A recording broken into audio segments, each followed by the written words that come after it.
Welcome to Business in the Pod, the podcast where D'Amore-McKim students like myself sit down with college leadership to explore trending business topics. Today, we are joined by Diane Duchardt, a dedicated Associate Director of Undergraduate Academic Advising with a passion for guiding students through their academic journeys. Diane excels at uncovering the moments where misunderstandings form and helping students navigate challenges with clarity and confidence. Having worked closely with undergraduate students and now leading a talented team of professionals, Diane thrives in fast-paced multicultural environments where different perspectives and communication styles interact. Their approach focuses on slowing down, stepping back, and considering all angles to find meaningful solutions. Thank you, Diane, for joining us today. Thanks for having me. To start off, a little bit about myself. I'm Julia Daley, a first year, originally from Long Island, New York, studying at the D'Amore-McKim School of Business at Northeastern University, studying both business administration and communication studies with concentrations in finance and management.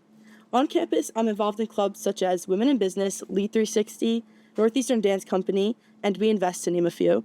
And if you could tell me a little bit about yourself. Sure. Just to say, you've already taken advantage of so many things in your short time here, so that's great to hear. What should I tell you? So I started at Northeastern. I hesitate to say it, but about 20 years ago. So I've been at Northeastern in the D'Amore-McKim School of Business quite a long time, and just have always really enjoyed that interaction with students and helping sort of guide students on their path and on their journey. So for me, the fun really is in, watching a student join as a freshman and have so many questions and things that they have on their mind of where am I going to go, what am I going to do? And sort of watching that growth through all of the opportunities that they have here in the programs that they choose and where they end up through some help from our advisors, but you guys do all the work really, and then watching how that changes you and how your interactions change even with your academic advisors, your faculty, everybody. Just the way that you grow professionally has always been so inspiring to watch and see. So that has really helped sort of keep me wanting to do that work because it's really fun to watch. Other than that, I have two little kids. They're 7 and 8 now, so they're not so small. They're going to be thrilled that I'm on YouTube. And my husband, and we just kind of, hang around here in the Boston area. My sort of background is a little bit international as well. So my family's from Germany, and I grew up there until I was about 9, but I've been now here in Boston for a long time. So I feel like a true Bostonian, even though I don't think I have the accent down. I don't think I ever will. Just a little bit. Yeah, just a tiny bit of it. Okay, so to start off simple, can you walk us through the process of choosing a major, minor, or concentration at D'Amore-McKim? Sure. Simple. Good. I like it. So most students have made some sort of a decision by the time they come and apply. So they make their decision of what major might I want to be at that stage of application. Not every student, and it's fine if they haven't made that decision, but most students sort of have an idea. And then some students already know, I know this is exactly what I want to do within finance, within business. It's usually finance majors that feel that way. Yeah. And they sort of, don't waver too much from that path, and they know what they're looking for, and they come in with a really strong sense of what that's going to be. Some students are a little bit more of a blank slate where they know, okay, business is interesting to me, but what within business is it that I really want to do? What are all the things that are even available to me? And so what we try to do is we try to sort of provide the information of the pathways that exist, the different majors that exist, the concentrations that D'Amore-McKim offers, the combined majors, all of those things.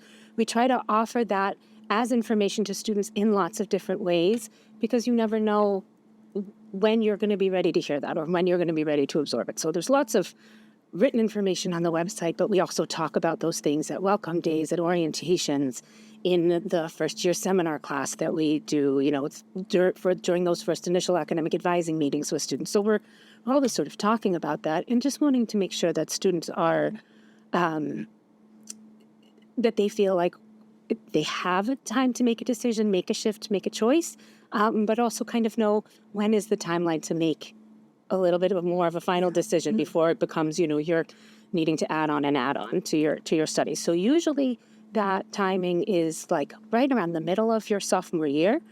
If it's earlier, great. Mm-hmm. If you need to make changes after that, we can probably still work some stuff out to figure out how things are going to fit. The more credits that a student has brought in from outside, the more flexibility sometimes we have. Sometimes that means if they're trying to do something really specific, the flexibility looks a little bit differently, but sort of trying to help students navigate that and figure out kind of how that works. So just trying to reinforce it through that. All the the things that you're already involved in and things like clubs, organizations, and that kind of stuff also absolutely helps, connecting with a peer, talking to upperclassmen, all of those. It's really like a big ecosystem that does that. Advisors help, but it's definitely not, the end all and be all. Yes, definitely. So say a student did want to double major or switch majors within the business school, how easy would you say that is? And also, how easy would you say it is to switch within the Northeastern ecosystem and as a whole? Oh, sure. Like change your major from one college to another completely.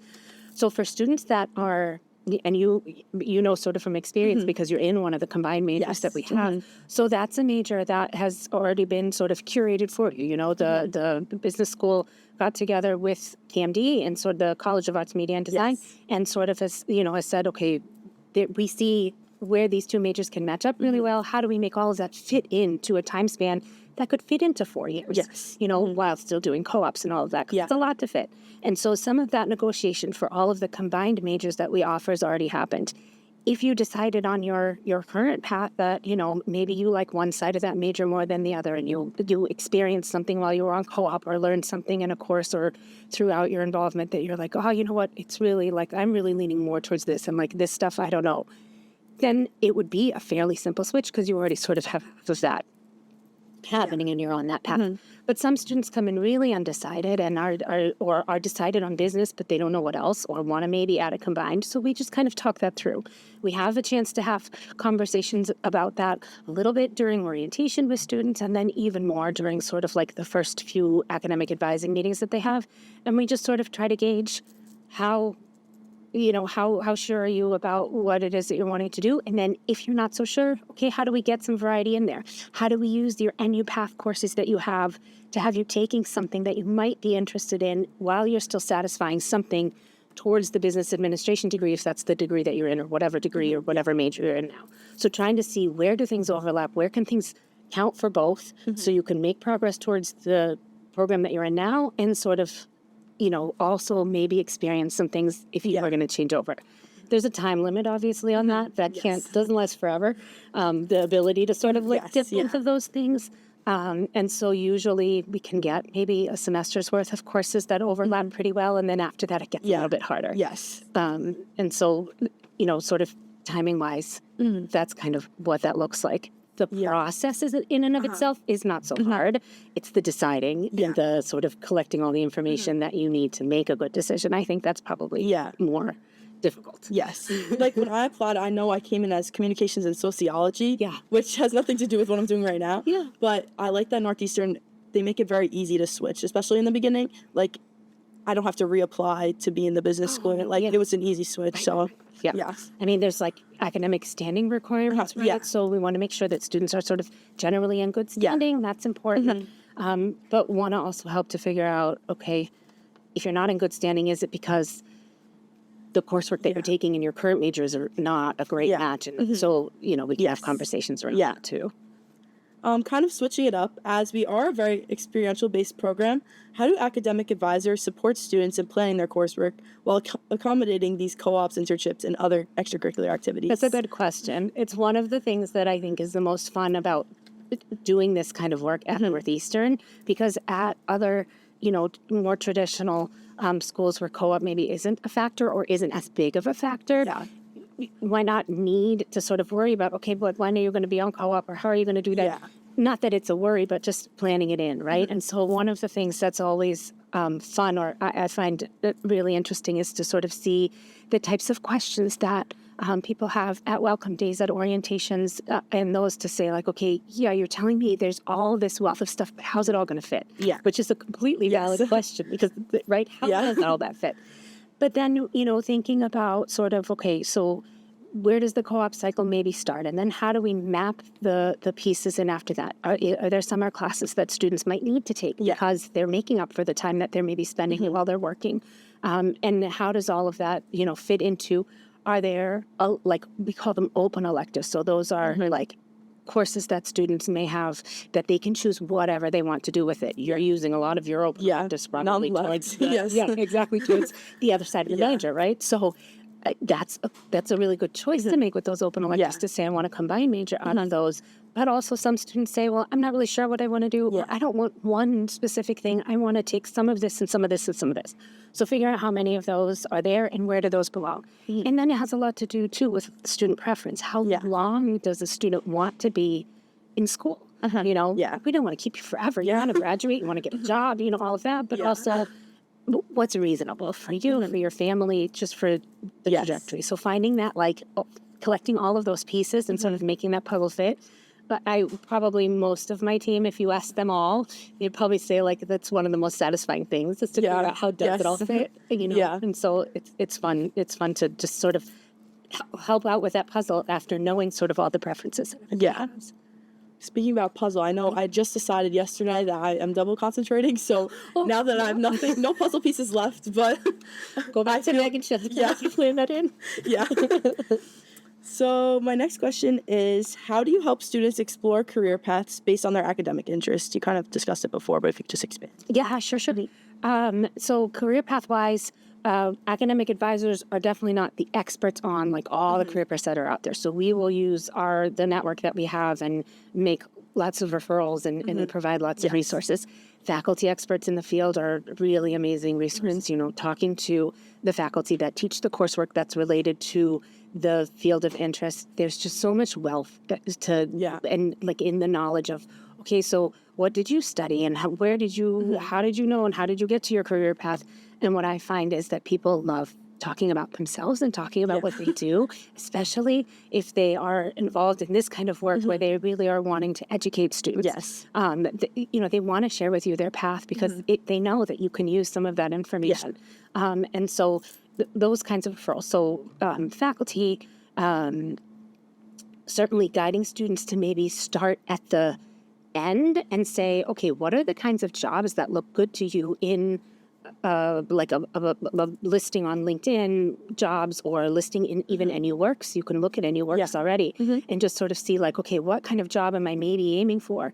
And then working backwards from there to see, okay, what does that mean that I need to have as part of my degree? What kind of requirements are listed in the job description? Do I need to know certain systems? Do I need to have a certain skill set? And then sort of, working back from there. So advisors don't necessarily, they don't really have the ability to do that work for the student. It is something that you kind of have to do, but we certainly are there to like guide you on where to start and how to do that and what to consider.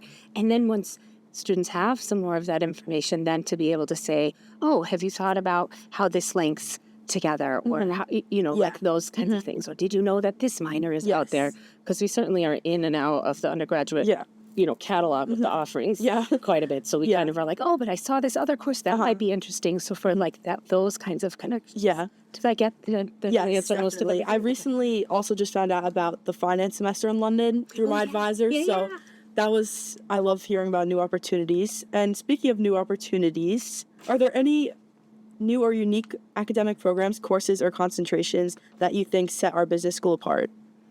So you just mentioned one of the semester in programs, which is sort of our way of being able to open up some really curated business coursework for students to pursue at some of our campuses that are not Boston, so in Auckland and in London. So in addition to some of the first-year programs that are at those locations, having some programs where students that are in their second year or maybe even in their third year can go and experience what that campus is like, what the Northeastern ecosystem is like there. So those are really neat programs, I think, for students to experience. But there's so much. There's always so many things that are being created and developed. Our faculty are so creative with the courses that they put in because they really spend a good amount of time thinking about what's happening in industry, talking to industry partners. What do students need to know to be successful on co-op, but then also to be successful in their career. And so then we see all this innovation around some of the specific courses, some concentrations that get developed, or even just electives in each of the concentration areas. So it's not it's not really like a constant steady.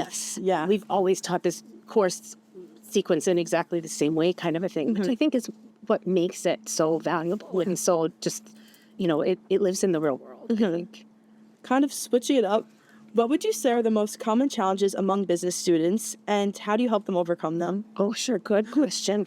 That's hard. It's hard to make a list and sort of think of common things, but there are some, sometimes what's hard for students is sort of coming out of high school and coming to a pretty big university with lots of resources and lots of stuff to offer, and just sort of navigating all of that from where do I even find the things to oh my gosh, there's so much, and the need to try to digest it all in one semester, which is impossible. And not recommended. That can be really hard. And then other times there are just things that come up sort of in the course of a student's life cycle with us where they face a challenge that, could be something from outside or whatever. And so there's just lots of things that we see, and we've sort of helped students through a variety of situations and have some advice certainly to share on what do I do? How do I manage this? And so just, I think, it's hard to sort of say what are the solutions because they're so specific to each individual student and each individual case.